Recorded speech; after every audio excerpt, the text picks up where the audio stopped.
Esse é mais um dos casos terríveis da nossa crônica policial. Infelizmente, no dia 3 de novembro de 2008, a menina Raquel Genofre, de apenas 9 anos, quando voltava da escola Erasmo Piloto, no centro de Curitiba, desaparece. Passado 2 dias, o corpo da menina Raquel Genofre é encontrado na rodoviária, dentro de uma mala, enrolado em lençóis.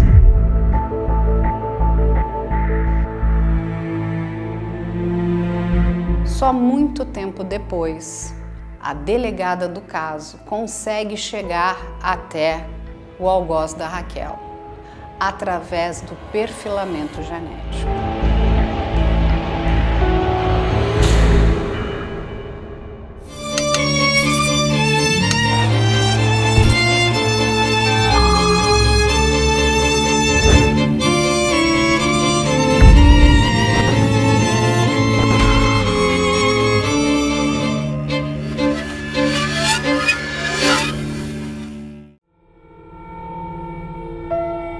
Esse caso acontece em Curitiba, no ano de 2008, quando a Raquel Genofre sai da escola onde estudava, Instituto de Educação, por volta das 17h45, e se dirige na companhia de 2 coleguinhas até a Praça Rui Barbosa, pela Rua Voluntários da Pátria. Em frente a um estabelecimento comercial, um aviário, ela se despede desses coleguinhas e a partir de então ela não é mais vista.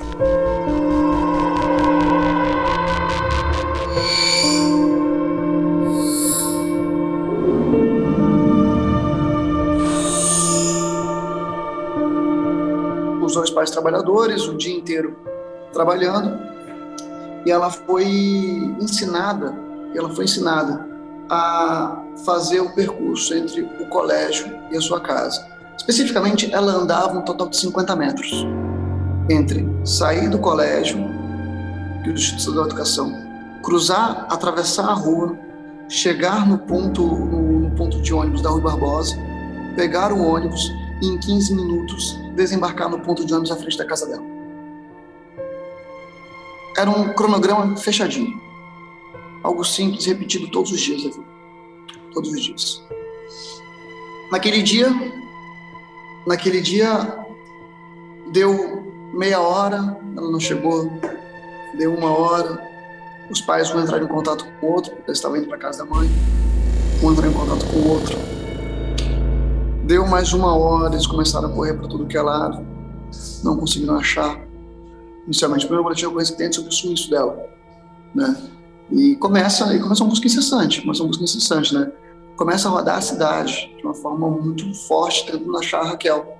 Por mais que se passe o pior na cabeça de todo mundo, ainda se há uma esperança de que ela estivesse na casa de alguém, tivesse ido na casa de um amigo, que tivesse feito alguma coisa, tivesse encontrado com alguns dos amigos, estivesse ali ainda se enrolando.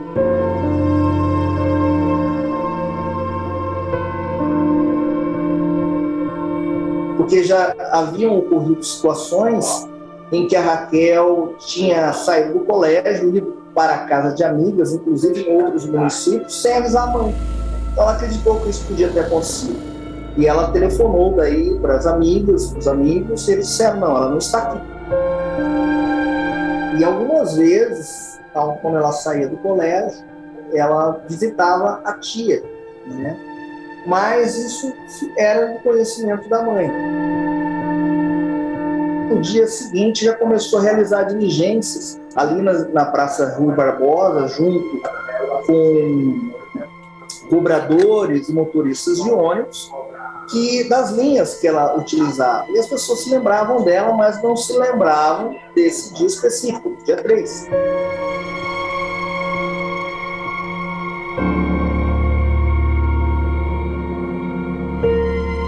E na madrugada do dia 5, na manhã do dia 5, é que esse corpo é encontrado na rodoferroviária.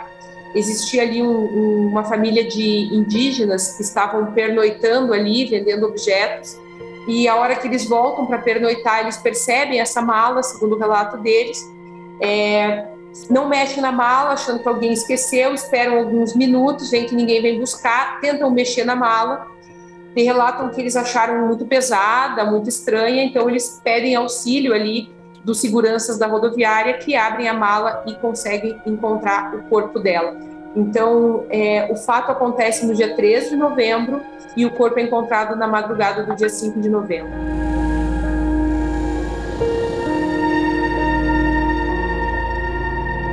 O corpo estava embrulhado num lençol com várias manchas de sangue, dentro de sacos de entulho na cor azul, e tinha na cabeça 2 sacos plásticos. Aí foi acionada a perícia, na época era a Delegacia de Homicídios que estava atendendo. Aí, como não confirmado, o pai foi reconhecer o corpo, o pai da menina reconheceu como sendo da Raquel. Havia violência sexual, né? E então se deu início às investigações.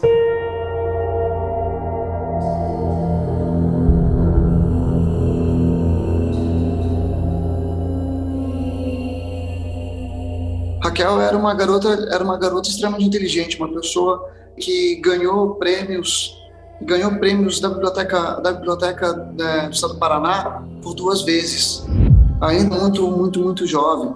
Era uma menina que fazia amigos facilmente, era uma menina inteligente.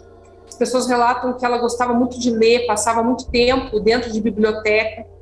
No dia, então, que ela foi capturada, ela havia ganhado um troféu no dia anterior, no concurso de redação na Biblioteca Pública aqui de Curitiba. Ela levou esse troféu para o colégio para mostrar para a professora, né? Esse troféu acabou desaparecendo, né, com a morte dela.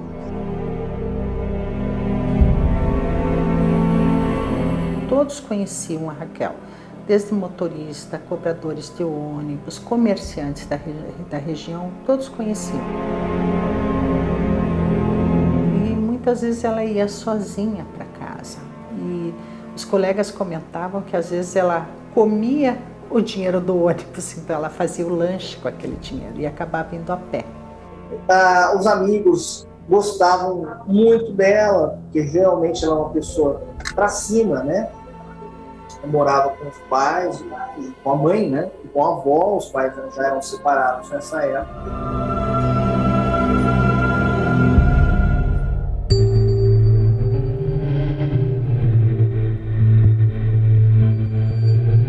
Como nós não tínhamos câmeras de monitoramento, nós tivemos essa grande dificuldade pelo lapso temporal e porque naquela época as investigações eram mais complicadas, a logística, câmeras de monitoramento, então nós não tínhamos na rodoviária. Então o que nós temos é só a alegação, né, desse grupo, desses familiares, né, de indígenas,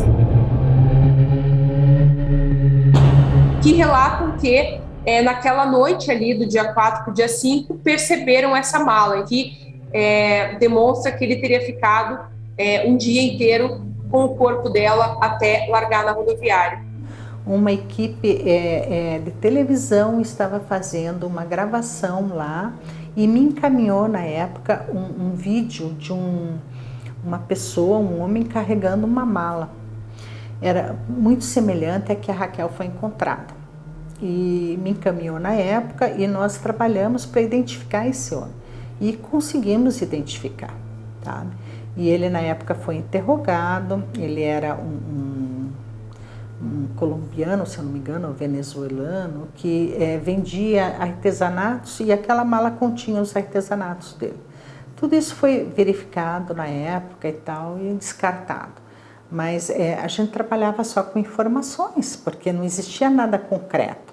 As poucas câmeras que haviam no centro de Curitiba foram analisadas, todas, e não trazia a imagem da Raquel em nenhuma ocasião.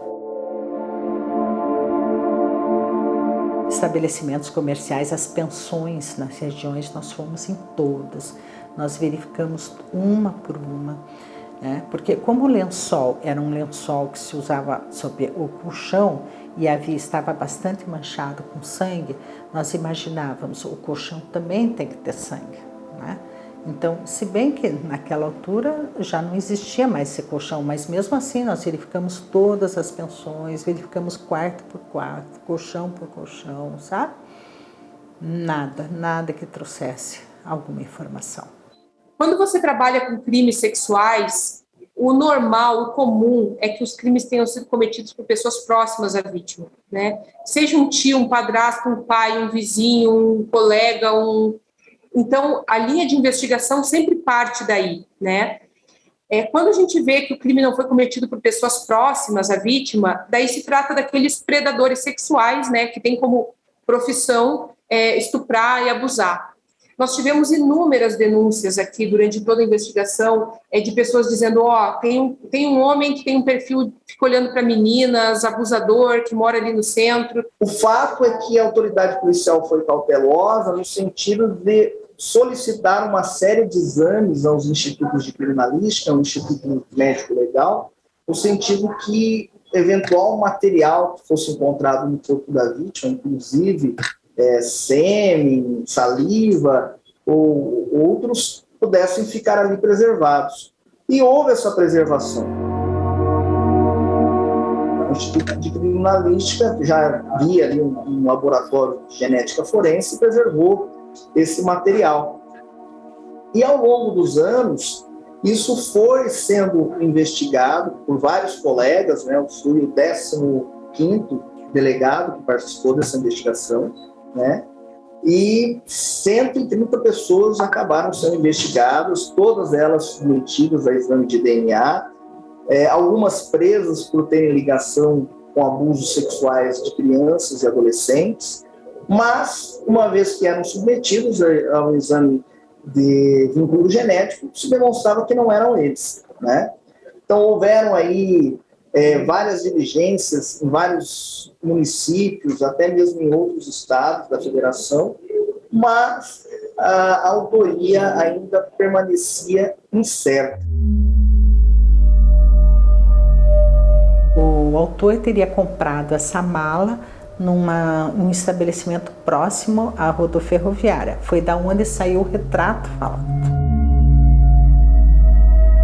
Ele comprou essa mala ali, ele não comprou, porque era a única base que nós tínhamos. Era a compra da mala no estabelecimento próximo à rodoferroviária.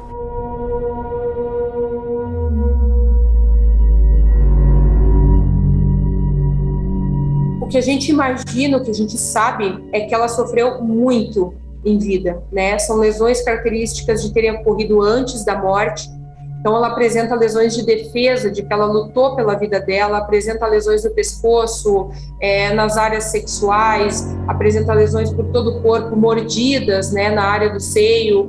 Então, o que a gente tem certeza, que a ciência comprova, é que ela lutou muito contra ele e que ela sofreu vários abusos. Ela foi muito machucada antes dela entrar em óbito. Segundo o médico legista, a análise do tempo, quando a gente encontra um corpo, né, uma vítima, a análise ali do tempo em que esse corpo está em óbito, ela é um pouco pessoal, né, segundo falam os peritos, de pessoa para pessoa. Não existe uma regra geral, né?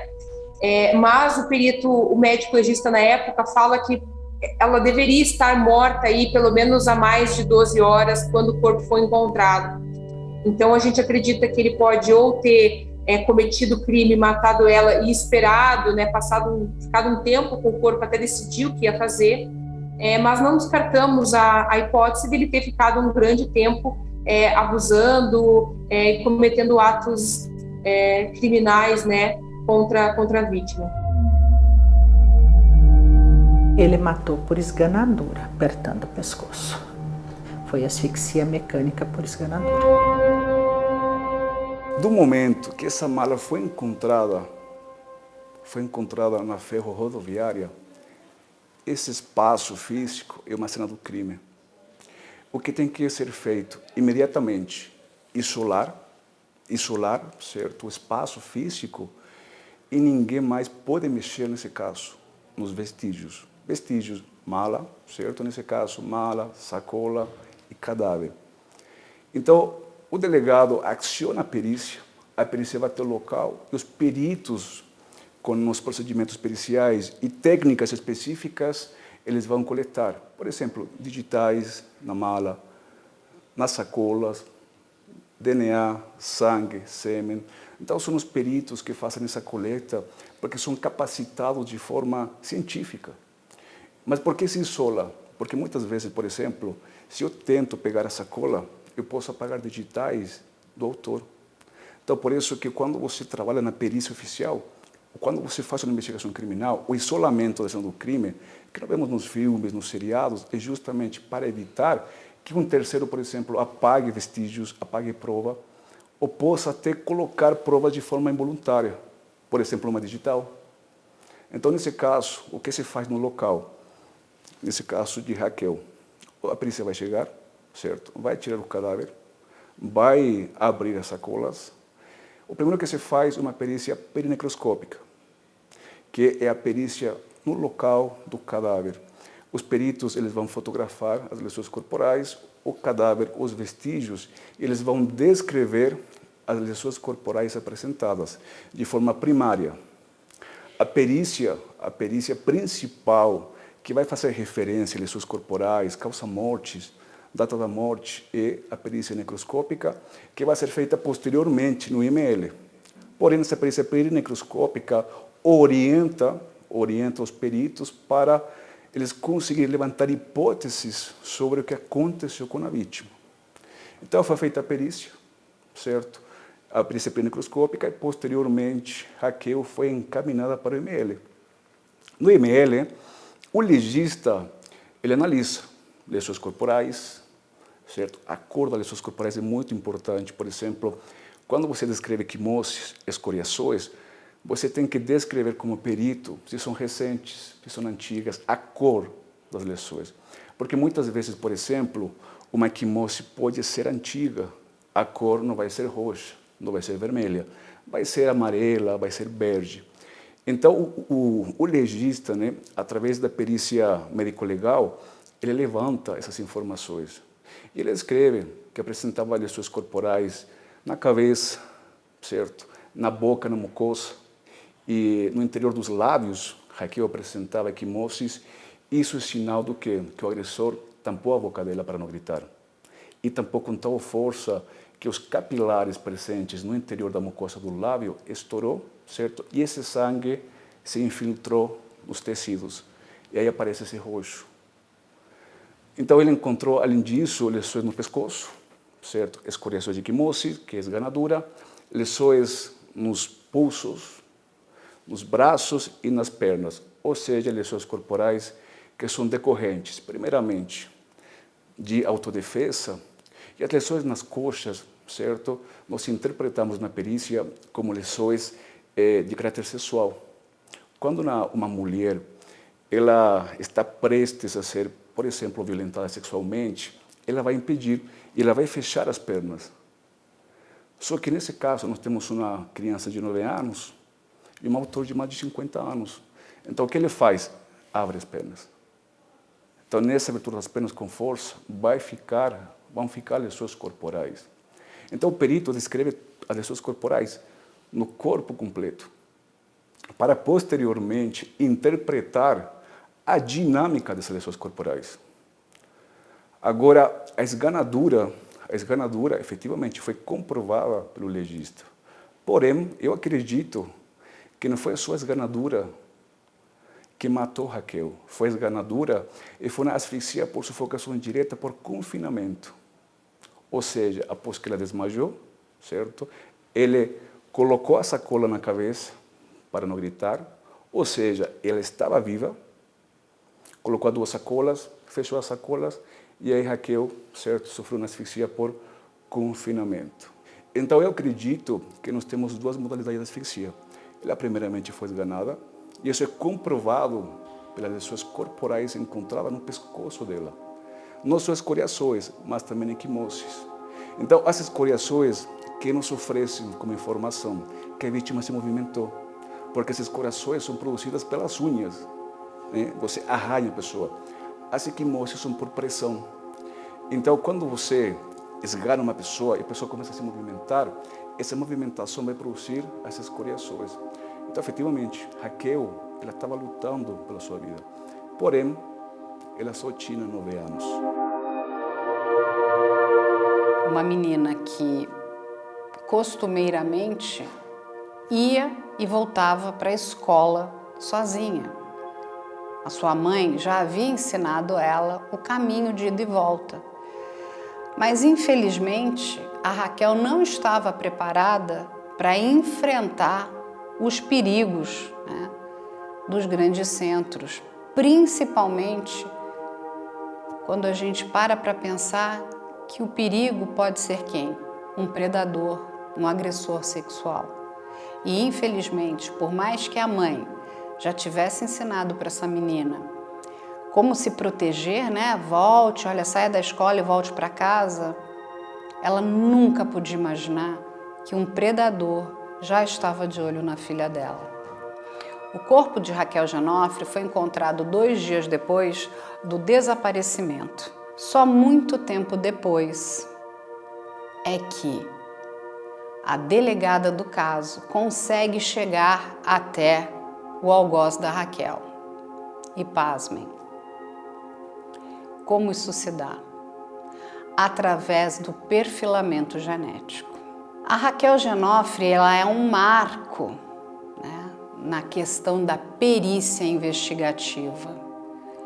Por conta do caso dessa menina, nós temos hoje o que temos que agradecer muito, que é o banco de perfil genético.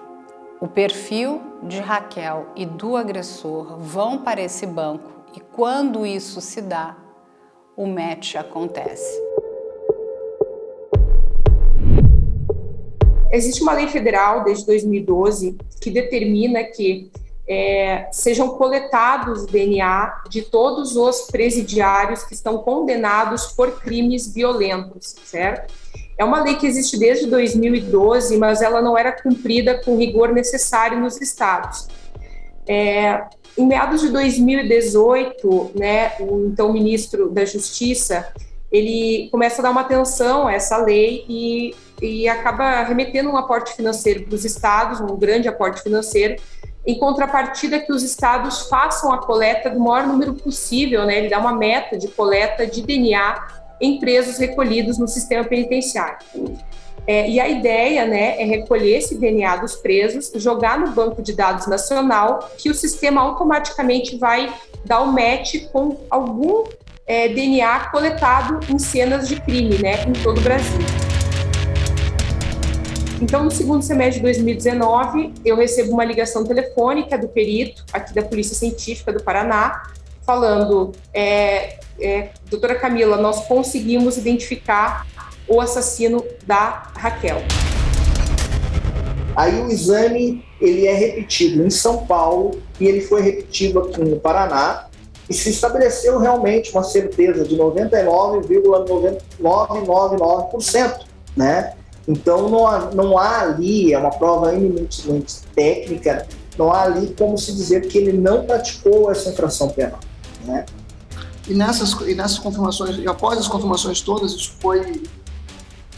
foi numa tarde e tudo se terminou na outra manhã. Na outra manhã, e aí eu falo de Antônio Michel, que é a pessoa que fez o meu contato comigo, que é meu cliente até hoje, né? Ele estava em casa, ele recebe a ligação da Secretaria de Segurança Pública dizendo, olha, hoje 4 horas da tarde achamos o assassino da sua filha, hoje 4 horas da tarde, vamos ter coletiva de imprensa sobre isso. E o Michel então me liga, eu encontro com ele no Bacaxeri, bairro que ele até hoje mora, e a gente vai junto para a Secretaria de Segurança Pública do Estado de Curitiba. E aí chegam lá, vai a Cristina, a mãe, a atual esposa também, do Michel também estava. E a Polícia Civil começa a fazer a apresentação, né? Quem faz a apresentação é o Dr. Marcos. Dr. Marcos, da Polícia Civil, delegado da DHPP. Ele faz a apresentação e se revela também a ficha criminal anterior, Carlos. E aí começa a fechar algumas coisas começam a se fechar pra gente.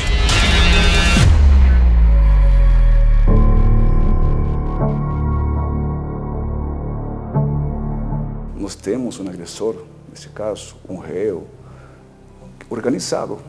Ele se preocupou, certo, de colocar tudo, de fazer tudo de forma planejada, programada, colocar o cadáver em lençol, colocar em sacolas, colocar em mala. Ou seja, a quantidade de vestígios que você tem para solucionar um crime, vamos supor, de 100%, você diminuiu para 30%, 20%. Por quê? Porque os únicos vestígios que nesse tipo de casos você pode levantar para confirmar a autoria, digitais, o DNA. Ou algum cabelo, por exemplo, que possa ter caído na mala quando ele estava colocando a vítima dentro da sacola, por exemplo, ou da mala. Fora isso, você não vai ter mais vestígios. As digitais foram descartadas, porque não foram encontradas digitais. Não foram encontradas. Ou ele limpou as sacolas, ou ele usou luvas. O DNA foi encontrado não nas sacolas, foi encontrado na vítima. O único que ele não se preocupou foi de limpar a vítima nesse caso. E temos outro ponto interessante. Ele não tirou as roupas de forma completa da Raquel. Ou seja, aí você vê um impulso no crime. Ele chegou, tirou só a parte de baixo, só uma meia que sumiu, né? O pé direito da Raquel ainda tinha um pé de meia. Então foi um crime que ele cometeu de forma rápida, certo? E depois se preocupou do quê? Do pós-crime. Como que eu vou me desfazer? Como que eu me desfaço do cadáver? Tanto assim que a perícia, ela fala que a mala foi comprada no dia dos fatos, porque as rodas, elas estavam quase novas. As rodas quase nem rodaram. Então, veja só, ele planejou até o descarte. Como vou fazer? Vou colocar em sacola. Porque o sangue, né, se eu gastar, se eu colocar numa caixa de papelão, se eu colocar o cadáver só numa mala, vai sangrar e vou deixar marca, vou ser pego. Então vou colocar numa sacola de entulho. 1, 2, 3, 4. As sacolas na cabeça ele não tirou, ele deixou. Então temos essa asfixia por confinamento. E posteriormente, como que eu vou transportar o cadáver? Uma mala com rodas. Então ele teve esse cuidado. Então a porcentagem de vestígios foi reduzida. A única forma de você confirmar a autoria de um crime é através das provas. E aí nós tivemos, nesse caso, coleta do DNA. Só que na época, 2008, o Brasil não contava com um banco de dados genéticos, né? Foi posteriormente que foi criado e foi se alimentando em diversos estados com perfis, com coleta de amostra de sangue de criminosos, certo, condenados por crimes sexuais. Então, aqui em São Paulo, né, a polícia foi até Sorocaba e foi coletando, certo, todos os crimes sexuais, os criminosos condenados, coletava e alimentava esse banco de dados. Até que no ano 2019, certo, a luz apitou, falou, teve uma convergência aqui, o DNA que foi levantado da Raquel Ginofre, teve uma convergência com o DNA de Carlos Eduardo.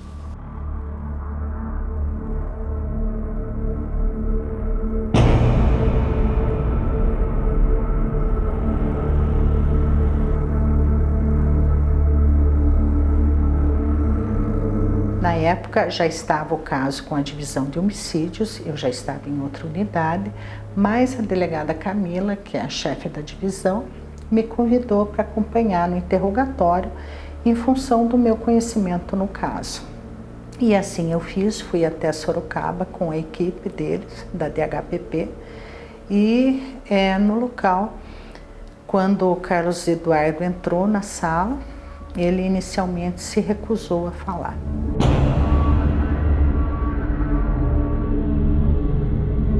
Ele disse que não tinha nada a contar.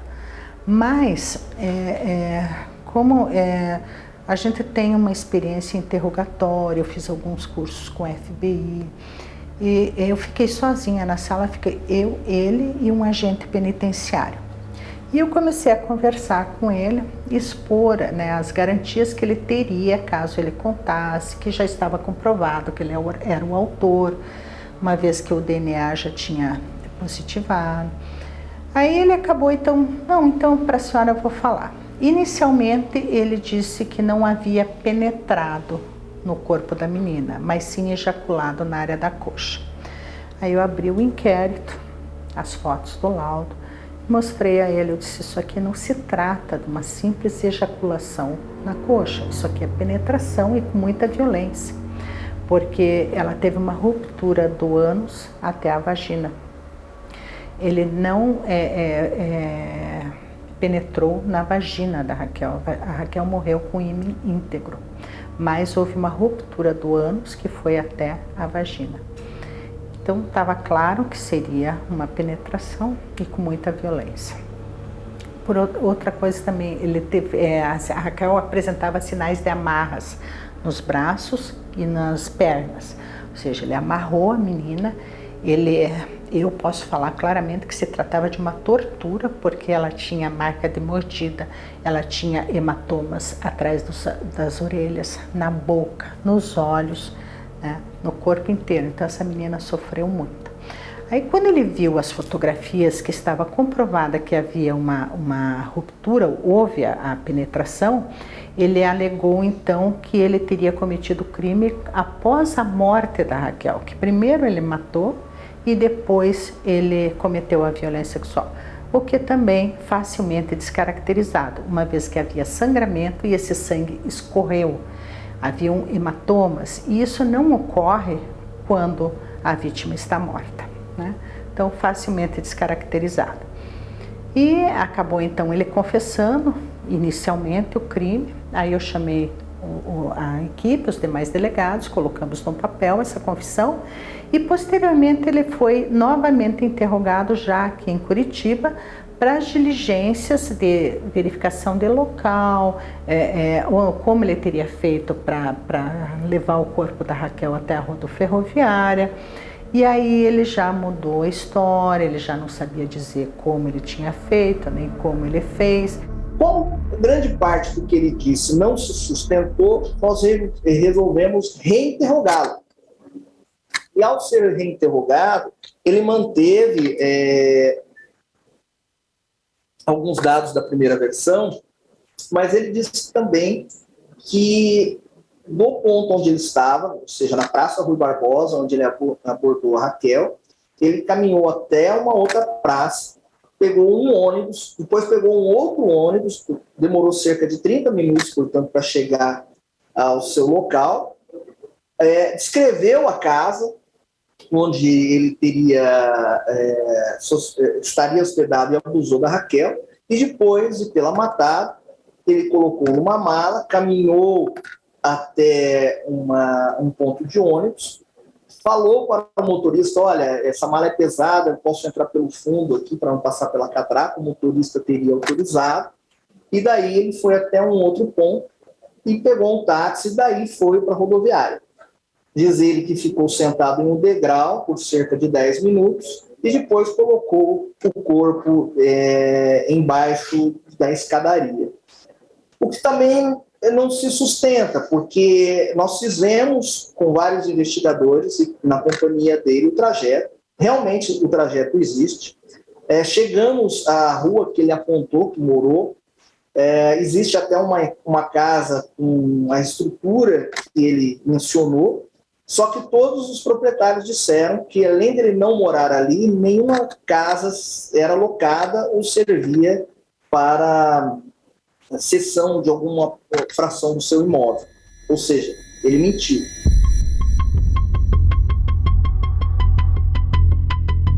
O Carlos Eduardo, analisando a ficha dele, analisando o perfil dele, né, nós vimos que ele vinha cometendo crimes desde 1985, tá? Ele cometeu ali pelo menos 5 ou 6 crimes de estupro, de abuso contra crianças ali de 4 anos, 7 anos, 9 anos, a mais velha de 14 anos, e cometeu cerca de 20 crimes de estelionato, tá? Durante todo esse período aí de 85 até 2016, quando ele é preso e remetido à penitenciária de São Paulo. Carlos Eduardo usava vários CPFs falsos, né? Usava vários nomes falsos, aplicava muitos golpes de estelionato e de abuso sexual contra crianças.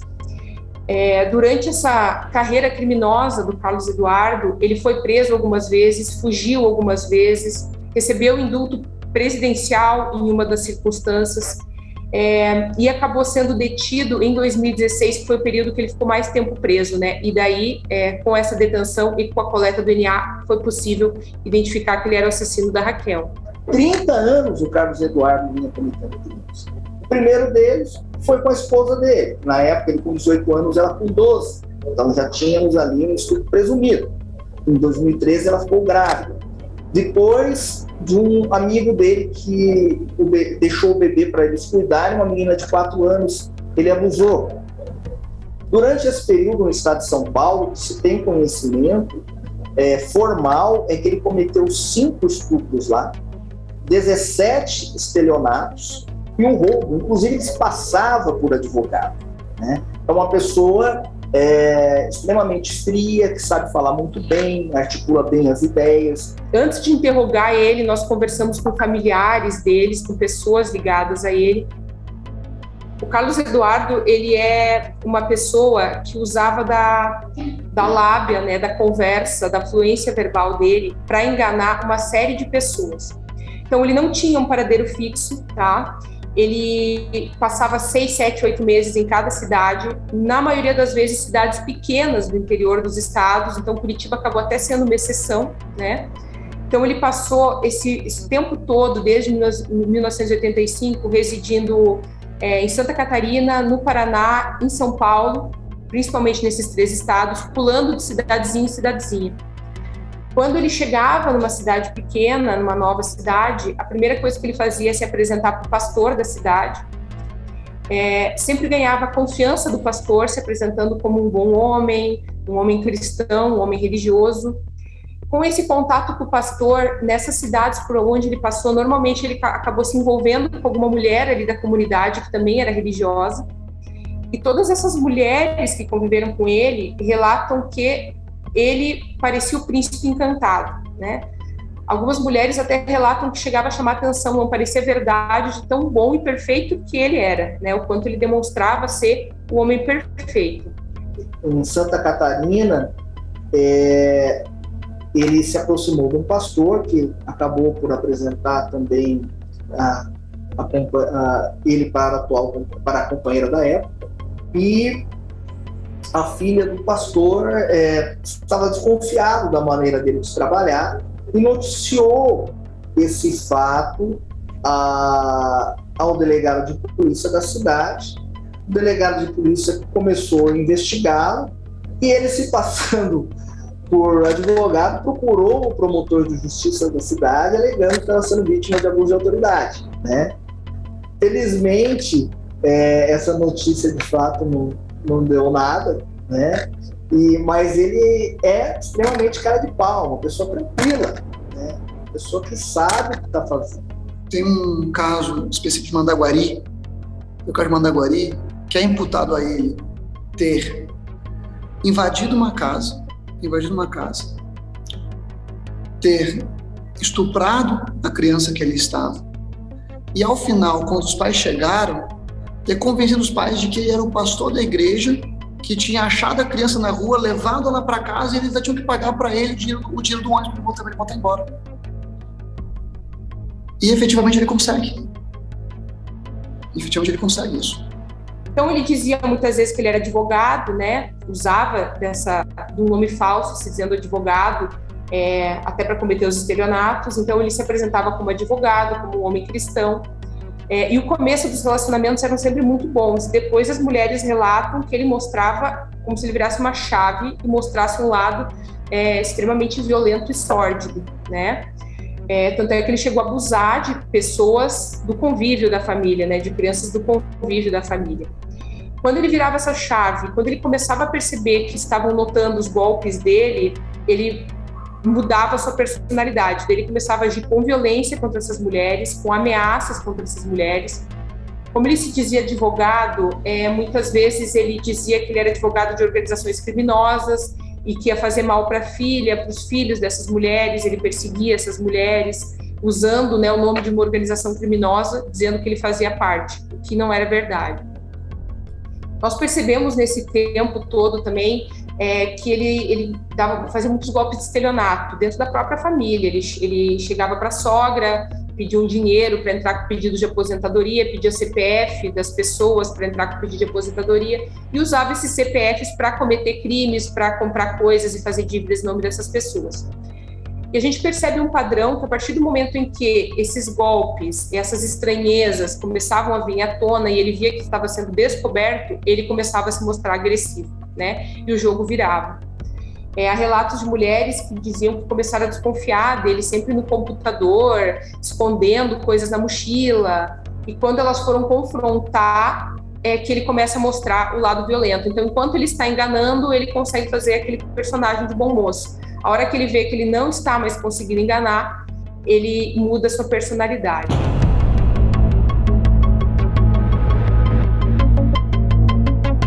Na verdade, assim, segundo ele estava num regime semi-aberto e ele resolve fugir. E nisso ele vai para a rodoviária e ele vê um cartaz falando de Curitiba.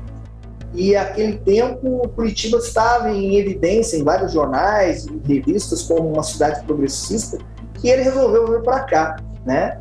Ele comparece em Curitiba e tem uma vida bem discreta.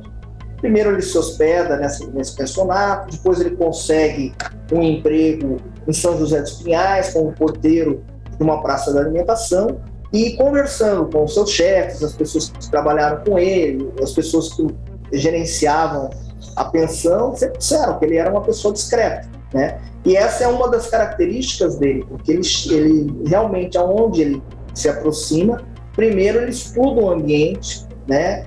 Ele sabe muito bem ler as pessoas antes de agir. A gente calcula ali pelas nossas diligências que ele tenha ficado aqui não mais do que 8 meses. Nesse período ele chegou a ter alguns empregos, né, em praça de alimentação, empregos temporários, mas a característica dele era ficar no emprego 1 mês, 40 dias e trocar de emprego. Geralmente empregos, se ele tinha uma carteira, ele não conseguia cumprir aqueles 3 meses do contrato de trabalho, né, antes de assinar a carteira, diria assim. E ele ficava pelas ruas centrais vendendo objetos, ele era um vendedor ambulante.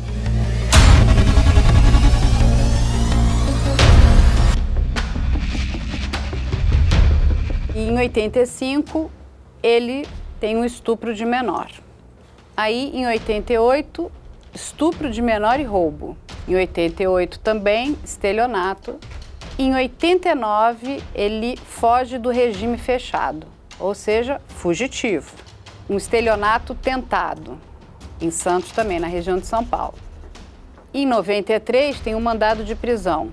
Em 95, ele foge do regime fechado. Segunda vez que ele foge do regime fechado. Aí, em 2000, já no Paraná, tem corrupção de menor e ele foge novamente do regime fechado. O homem é um fujão, né? Tem de novo mandado de prisão. São aquelas saidinhas, né? Aí ele volta para São Paulo. Em 2002, estupro de menor. Estuprou uma criança aqui.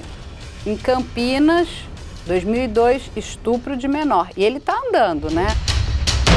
2003, mandado de prisão para ele. Em 2004, ele entra no regime semiaberto. Vamos entender que esses estupros talvez não tivessem ainda sido julgados, né? Como envolve menor, muitos desses casos seguem em segredo de justiça.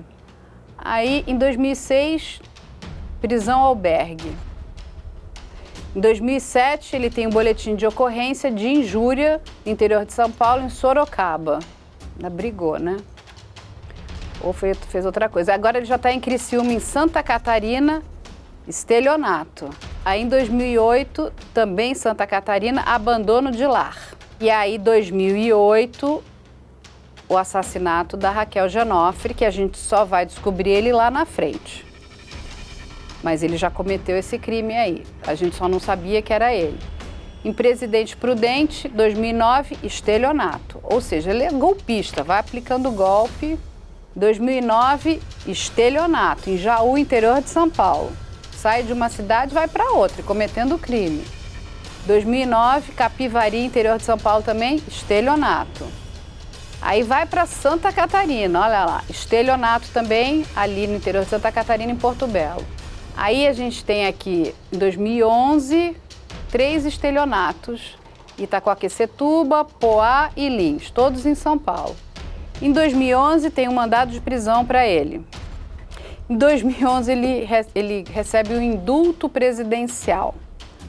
Em 2012, dano ao patrimônio público no interior de São Paulo e em Aras. Em 2015, em Suzano, estelionato. Em 2016, continua em Suzano, estelionato. E ele continua na ativa. Em 2016, em Poá, interior de São Paulo, violência doméstica e documento falso. Em 2016, também na região de Suzano, estelionato. Olha a quantidade de crimes. 2016, Mogi das Cruzes, estelionato, estelionatário. 2016 também, estelionato e documento falso. A ficha criminal dele é enorme. Aí, em 2016 e 2017, cumprimento do mandado de prisão em diversas cidades, porque aí agora está todo mundo à caça dele, né? Ele usava 4 CPFs falsos, que estão aqui, mas ele andou por todos esses locais aqui. E o que se sabe é que ele cometeu um homicídio, que foi o da Raquel Genofre. Muitas pessoas vão perguntar o seguinte: por que ele recebeu indulto? Crimes hediondos não têm direito a indulto, mas eles precisam estar totalmente julgados e eles precisam estar transitados, não é isso? Senão ele tem direito à defesa, ele tem direito a recurso. É aí que ele cai naquela questão do indulto, e o indulto é para uma grande quantidade de pessoas, e ele saiu nesse indulto.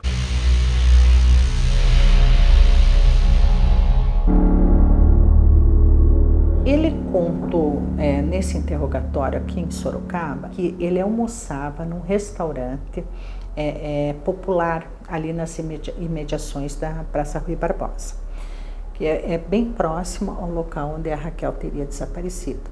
E que ele viu a Raquel num dia e a abordou. Tá? Eu entendo que não, eu acho que ele já vinha de olho na Raquel já há algum tempo. Tá?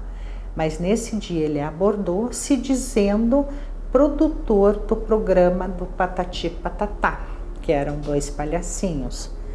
E se ela gostaria de participar do programa.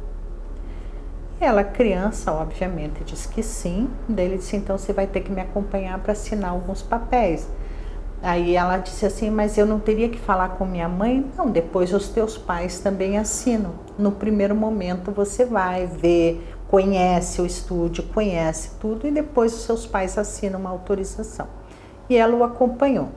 Aí, segundo o que ele me contou, quando eles chegaram nesse quarto de uma pensão, de um hotel, que não ficou bem claro, ela, quando entrou, ela viu que não se tratava de um estúdio, que não era uma produtora do programa Patati Patatá, e ela se desesperou. Então ele conta que ele levou ela para essa pensão no centro, que a partir do momento em que ele fechou a porta do quarto, ela ficou muito agitada, começou a desconfiar. Então ele afirma que ele acabou asfixiando ela, esganando ela, desmaiando ela, e após ela desmaiar, ele comete então o ato sexual. Tem uma outra situação que nos chamou a atenção, que a família me perguntou por que havia sido cortado o cabelo dela junto ao IML. Falei: não, mas ninguém cortou o cabelo dela. Não, cortou sim. Ela tinha inclusive um chumaço no corpo, no cabelo. E eu o questionei sobre isso. E ele me disse que ele não arrancou, ele puxou para fazer ela parar quieta. Então aqueles chumaços de cabelo não eram corte, eram arrancados mesmo dela. Depois ele afirma que ele envolve o corpo dela e a cabeça dela com sacolas, com lençóis, até para não sair sangue, ou caso ela acordasse, para ela não gritar. E que ele coloca então o corpo dela, já desmaiado, morto, dentro de uma mala. E ele relata que ele pega essa mala, chama um táxi, ele mesmo coloca a mala no táxi e leva o corpo até a rodoviária. Perguntado por que a rodoviária, né? Por que você escolheu a rodoviária? Ele disse que queria que ela fosse encontrada, mas não queria ser punido pelo que aconteceu.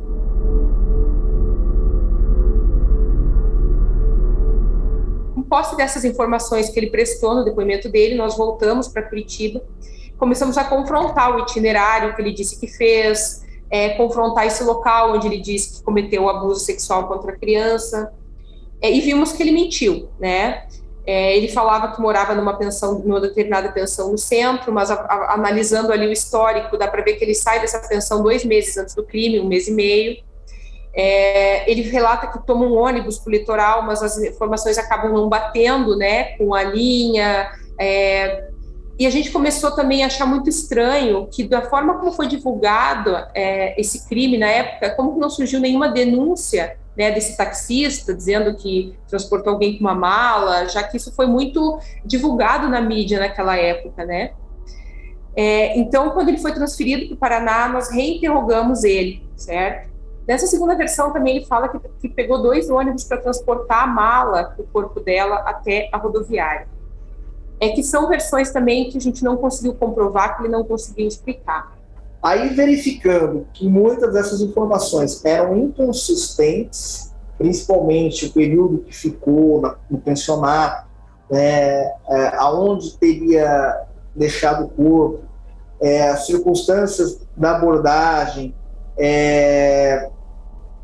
por que ele demorou por que ele não voltou a trabalhar em São José dos Pinhais, e aonde ele permaneceu nesse período, tão logo saiu do pensionato, o destino dele em Guaratuba, os pensionatos entrevistados, verificados, demonstrou-se que ele não esteve, tampouco com os nomes falsos que nós já conhecíamos. Nós precisamos reinterrogá-lo. E nesse reinterrogatório é que ele deu uma nova versão, né, depois da abordagem, que ele pegou mais 2 ônibus, depois ele voltou com um ônibus e ainda em seguida pegou um táxi, né? Então, nesses pontos, ele procura inventar, né? Ele procura inventar. O que a gente sabe que realmente é verídico é que ele abordou a Raquel lá na Praça Rui Barbosa, porque ele já havia percebendo que ela ficava sozinha ali por um certo período de tempo. Ele deve tê-la convidado realmente como na qualidade de, pelo menos passava assim, de uma pessoa responsável por um programa infantil. Ela o acompanhou e ali foi abusada, né? Isso é inequívoco, isso ficou demonstrado categoricamente.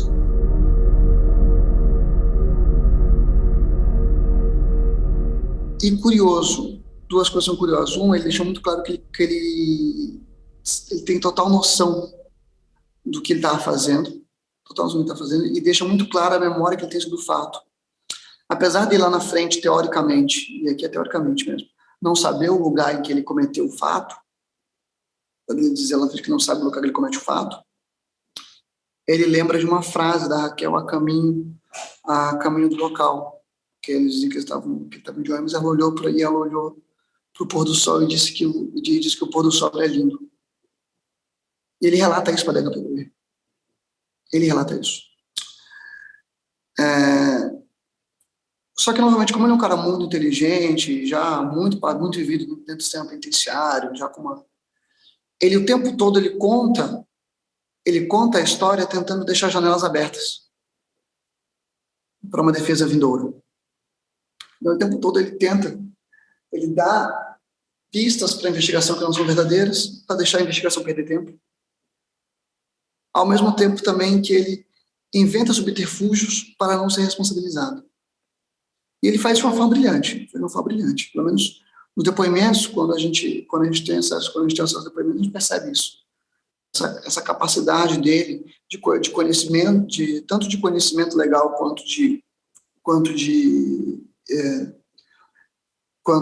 da esperteza de um estelionatário. E ele tenta o tempo todo enganar e ludibriar a investigação. Carlos Eduardo dos Santos é um predador sexual. Ele já havia feito outras vítimas em outros estados. Esse foi um dos grandes problemas para a polícia, porque ele não era da região de Curitiba. Ele fez a vítima Raquel Genofre e dali se evadiu, voltou para São Paulo. O que acontece?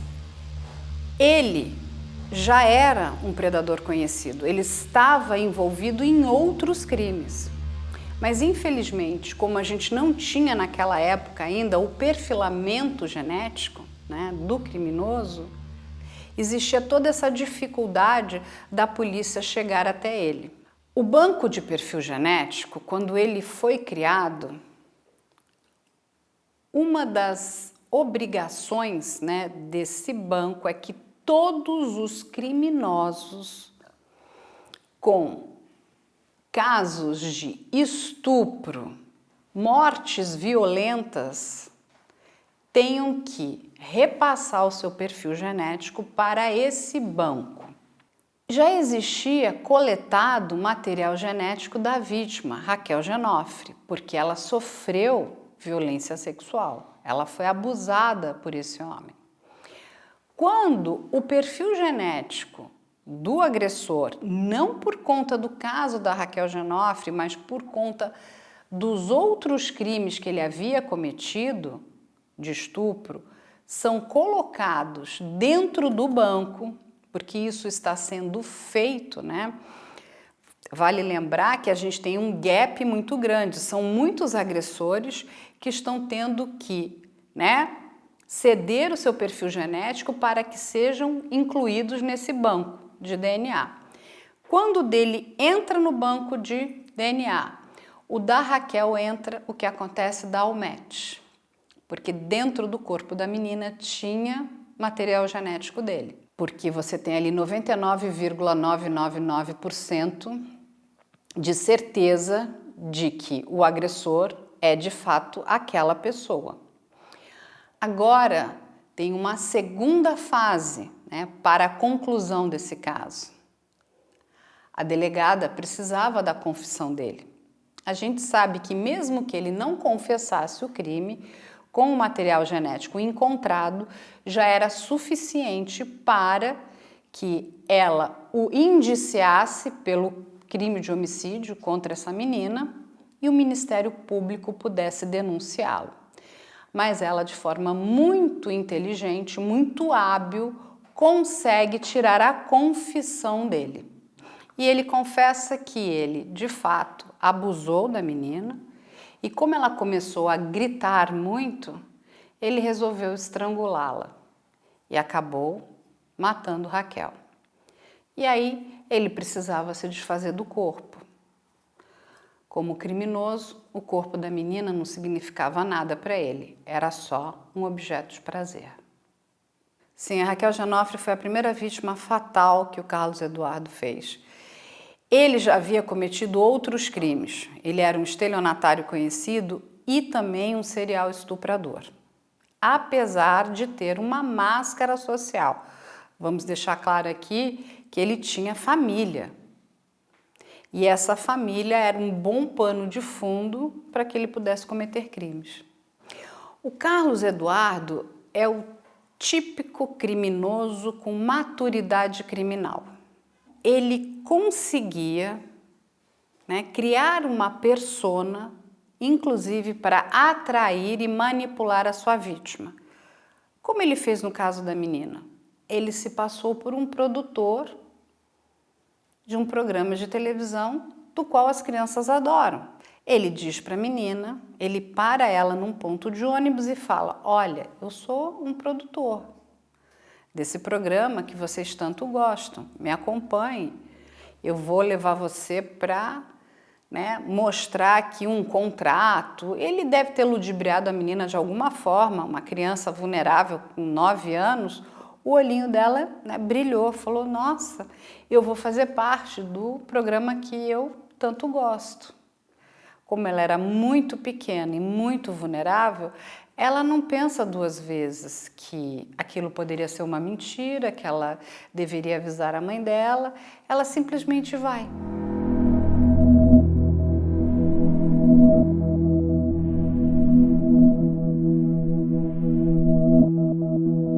Também foram feitas perícias no notebook que havia sido apreendido pela nossa equipe de investigadores lá junto à residência de familiares no litoral paulista, e ali se verificou que ele acessava a rede mundial de computadores, da internet, apenas buscando pornografia infantil, né? Imagens, desenhos relacionados à pornografia infantil. Diante dessa situação, né, eu indiciei o Carlos Eduardo dos Santos aí, pela prática em tese dos crimes de tentativa de estupro, atentado violento ao tutor e homicídio triplamente qualificado, inicialmente pelo meio cruel, porque ele bateu na menina, a esganou, puxou seus cabelos, mordeu um dos seus mamilos, depois ter dificultado a defesa da ofendida, porque durante o ato sexual ela estava completamente amarrada, tanto as mãos como os pés, como também se acredita que ela estava com as sacolas na cabeça, e também para ocultar o outro crime, ou seja, ele matou a Raquel, diferentemente das outras vítimas, ele nunca tinha matado, tampouco tinha agredido, porque ele percebeu que a menina tinha reagido, era uma menina inteligente, e que se ele a colocasse em liberdade, ela forneceria informações para a polícia que talvez pudesse até levá-la à sua identificação. Esse foi o motivo que levou a matá-la. Diante de tanta crueldade, né, de todo o trabalho que foi realizado, e também visando aí garantir uma persecução penal eficaz, eu representei pela prisão preventiva sobre 2 fundamentos. Primeiro, o abalo à ordem pública, né? Nós tínhamos os laudos e também pelas entrevistas e interrogatórios que tivemos com ele, se demonstra claramente que é uma pessoa abalada psicologicamente, tanto que o próprio laudo de psiquiatria diz que ele sofre um transtorno da personalidade dissocial, né?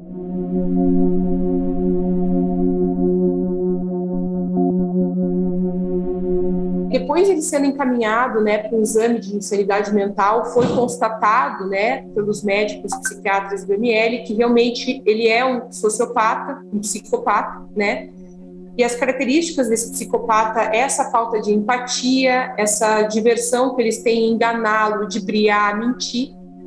E uma coisa me chamou muita atenção, eu sempre digo que o interrogatório dele foi uma coisa muito diferente e única, né, na minha carreira como delegada de polícia.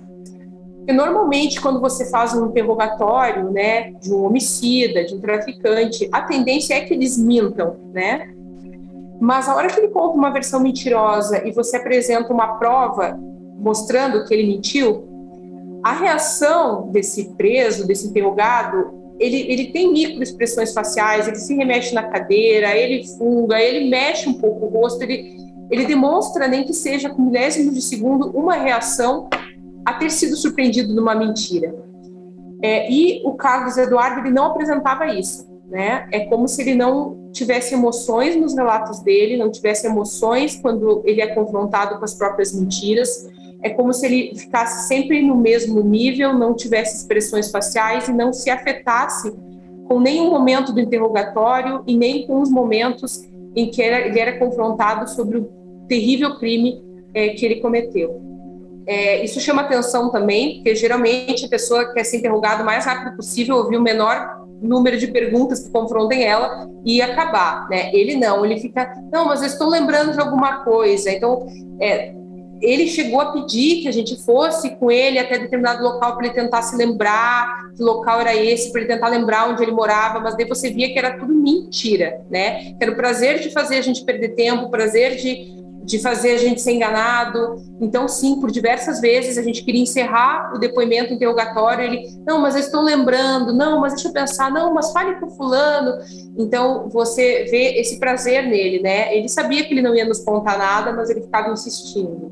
Ele tem um estudo psicológico interessantíssimo feito sobre ele por um médico psiquiatra do estado do Paraná, em que ele dá mais relatos sobre isso e que ele dá mais elementos sobre isso. A formação dele quanto pessoa, do primeiro crime que ele cometeu, do impulso que ele sentia em cometer esse tipo de crime, que ele dizia que era um impulso diabólico. E ele também tem uma pessoa que tem delírios messiânicos, dele fugir disso e o diabo guiar ele e é por isso que você tem ele várias vezes ligado a igrejas evangélicas. Ele, salvo o melhor juízo, ele chegou a ser pastor, mas ele chegou a ser pastor em uma igreja. Você pastor em uma igreja, ele se identificava com o pastor quando valia a pena para ele. O emprego que ele consegue em Curitiba, ele consegue a partir de uma comunidade evangélica. É uma pessoa que se liga a esse tipo de discussão, se aproveita desse tipo de discussão para poder criar uma persona para esconder quem ele é, para esconder as vontades dele, né? Porque em nenhum momento a ligação dele com o evangelicismo, com o cristianismo é para buscar redenção ou então para tentar rever os seus males. Em nenhum momento é isso. É apenas uma grande capa para poder estar atrás. Olha que interessante, vamos abrir aqui o processo. O julgamento dele se deu em 12 de maio de 2021 e o júri dele foi composto por 2 homens e 5 mulheres. O conselho de sentença no Brasil é composto por 7 pessoas. E ele foi condenado a 40 anos, 4 a votos a 1, 40 anos de prisão por homicídio triplamente qualificado, mediante ameio cruel, asfixia e ocultação do corpo. E teve uma soma de 10 anos por atentado violento ao pudor. E vale lembrar que ele já estava preso, ele já estava na penitenciária, cumprindo pena por outros crimes.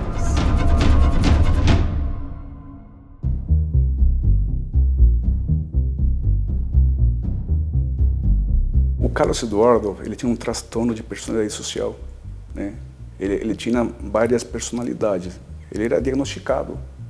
Então, quando a pessoa tem um transtorno de personalidade dissocial, é praticamente que você tem, às vezes, 2 ou 3 personalidades. Uma das características desses transtornos é que a pessoa, às vezes, tem falta de memória. E como que você, muitas vezes, cria esse transtorno, ou se forma esse transtorno, decorrente de outros transtornos? Carlos Eduardo, o agressor, ele fala que ele foi abusado sexualmente. Ele fala. Então, talvez esse fato na infância dele gerou esse transtorno e muitas vezes esse transtorno, essa dissociação de personalidade, ela cria uma personalidade para quê? Para conseguir abafar o trauma que você sente.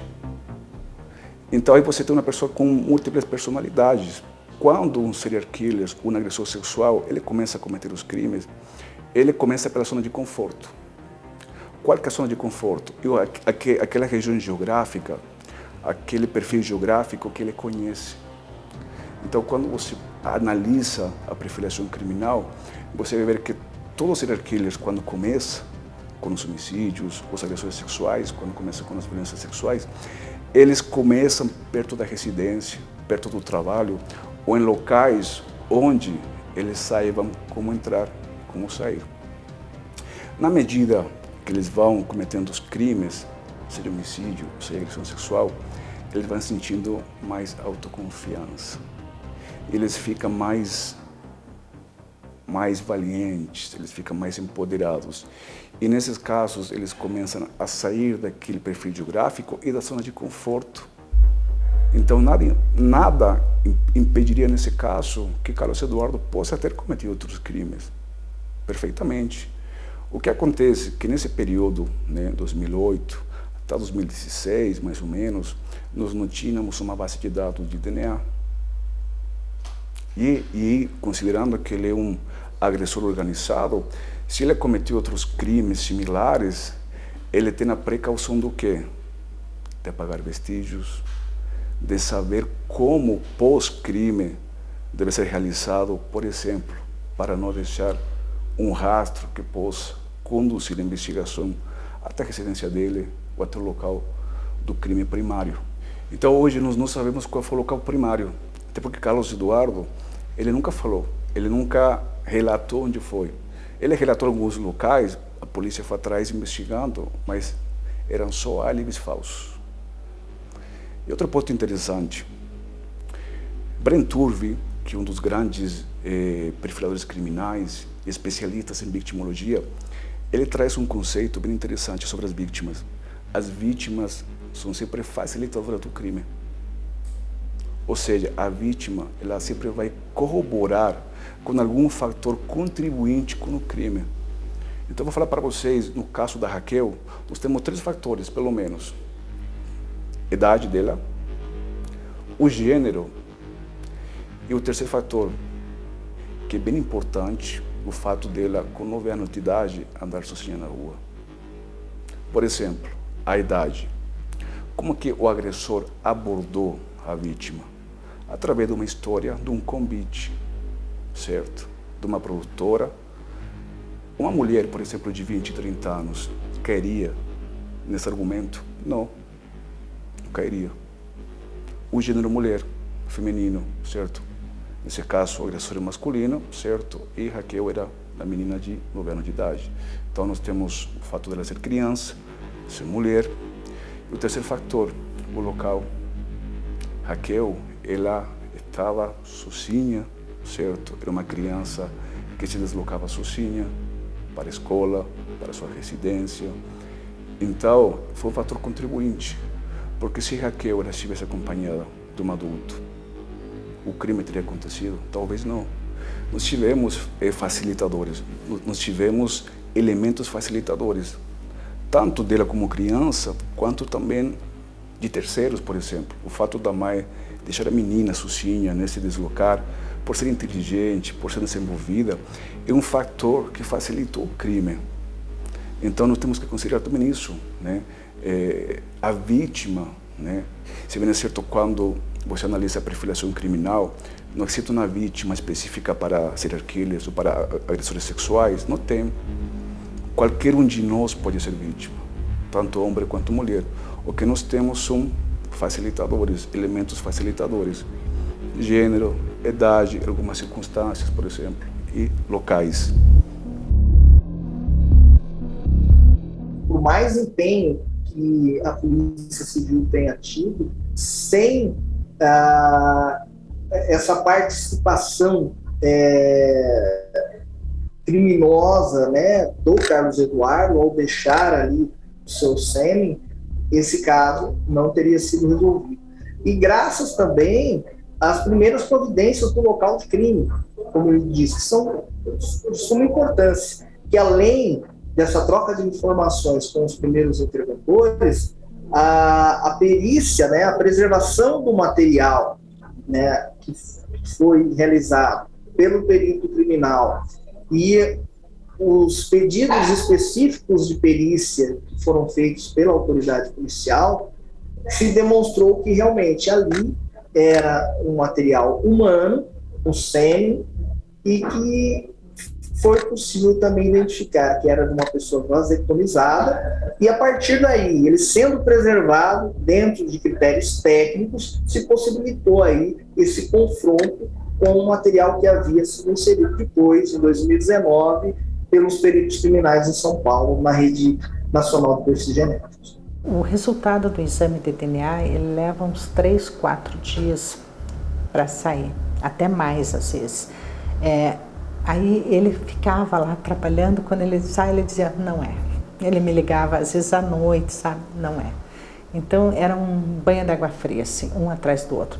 Várias equipes trabalharam comigo, aí quando vinha resultado negativo desistiam, aí eu tinha que começar de novo com outra equipe. E assim foi muitos anos, sabe? Era insistentemente. Então quando a gente vê que muitos delegados passaram no caso, muitos deles diziam, eu peguei o autor do crime. Mas vamos ver o DNA, porque muitas vezes eu também peguei o autor do crime, e daí quando chegava o DNA era negativo, né? E assim, quando a gente viu que esse DNA, que esse perfil genético deu positivo, é um alívio.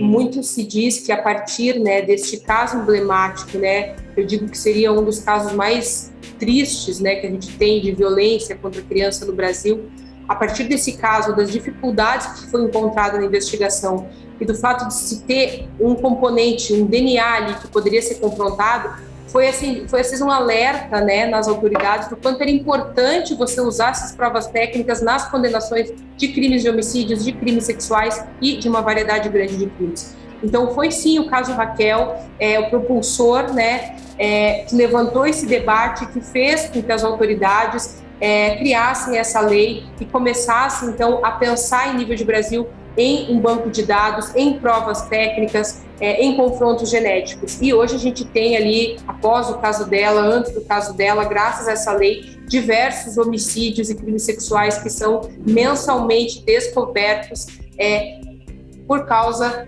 do que foi estabelecido nessa lei.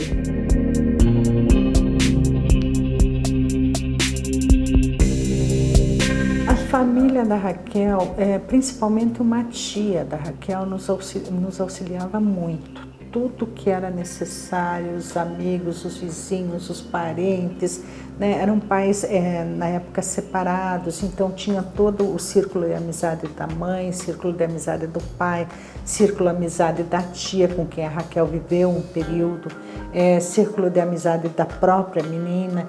Muitas pessoas foram mais de 1000 pessoas ouvidas na época, sabe? Então a família da Raquel nos auxiliou muito com isso, muito mesmo. Eles tinham todo o interesse na época de saber o que tinha acontecido.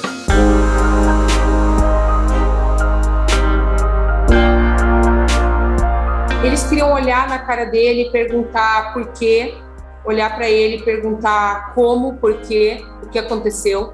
Né? Eles manifestaram esse interesse no primeiro momento, depois acabaram aceitando só olhar, então eles tinham essa necessidade de olhar no rosto dele, ver quem era essa pessoa, né? Porque foram anos e anos de uma busca incessante, né? Que você não sabia quem fez, como fez, por que fez. Então eles queriam ter esse contato, ver essa pessoa e dar um rosto para esse assassino que por 11 anos eles não tiveram paz, tentando identificar e tentando procurar. E uma das coisas que mais me chamou a atenção quando do resultado do resultado do emparelhamento genético que trouxe à tona o verdadeiro assassino foi o depoimento de um dos amigos da família, que olhou para mim e disse: doutor, pela primeira vez em 12 anos eu vou poder voltar a confiar em todas as pessoas que eu amo, porque efetivamente eu não sabia se a pessoa era próxima ou não era próxima. Se o que aconteceu dentro de nós ou fora de nós. Agora, pela primeira vez, eu vou poder dormir com a tranquilidade de que a pessoa que cometeu o crime com a Raquel não só não tem nada a ver com a gente, mas não teve nenhuma responsabilidade de qualquer pessoa ligada a gente. Primeira vez que eu vou poder dormir em paz. A frase desse amigo da família. Acho que reflete bem, não só a família, mas também o que aconteceu com a sociedade em si, né?